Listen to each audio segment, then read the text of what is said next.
लंके यांनी नुकताच राजीनामा दिल्याचं सांगितलेलं आहे आणि विकासाच्या कामात अडथळा होत असल्यामुळे हा निर्णय घेतला असं निलेश लंके यांनी स्पष्ट केलंय। निलेश लंके यांनी सुजय विखे पाटलांवरती निशाणा साधलेला आहे आणि तुतारीच्या चिन्हावरती आपण निवडणूक लढणार हे त्यांनी आजच स्पष्ट केलंय आणि तसंच अजित पवारांच्या राष्ट्रवादीचा त्यांनी राजीनामा सुद्धा दिलेला आहे। अनेक दिवसाच्या प्रतीक्षेनंतर अखेरकार आमदार निलेश लंके यांनी आपल्या पदाचा राजीनामा दिलाय। आपल्या सोबत स्वतः आमदार निलेश लंके आहेत। काय सांगाल, आज पदाचा राजीनामा दिलाय, अजित पवारांची देखील माफी मागितली।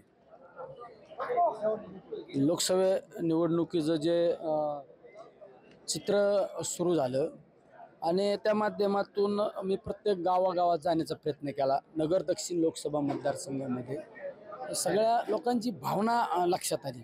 लोकांचा जे आक्रोश होता, तर कुणीतरी आमच्यासाठी लढणारा माणूस पाहिजे, शेतकऱ्यांसाठी झटणारा माणूस पाहिजे, ही सगळी लोकांची ज्यावेळेस भावना निर्माण झाली का लोकांनी सांगितलं नाही तुम्ही निवडणुकीला सामोरं गेलं पाहिजे। तुमच्यासारखा सर्वसामान्य कुटुंबातला जर माणूस यात पदावर गेलात तो निश्चित आमचे प्रश्न दिल्लीत मांडू शकतो। हे लोकांच्या सगळ्या परिस्थिती लोकांची भावना लक्षात घेऊन आज आपल्याला तो निर्णय घेण्याची वेळ आलेली आहे।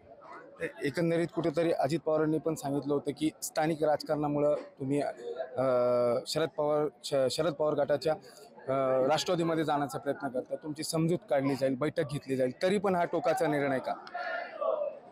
स्थानिक तर अडचणी सगळ्यांना माहिती आहे ना। स्थानिक म्हणजे मी तर मगाशी पण सांगितले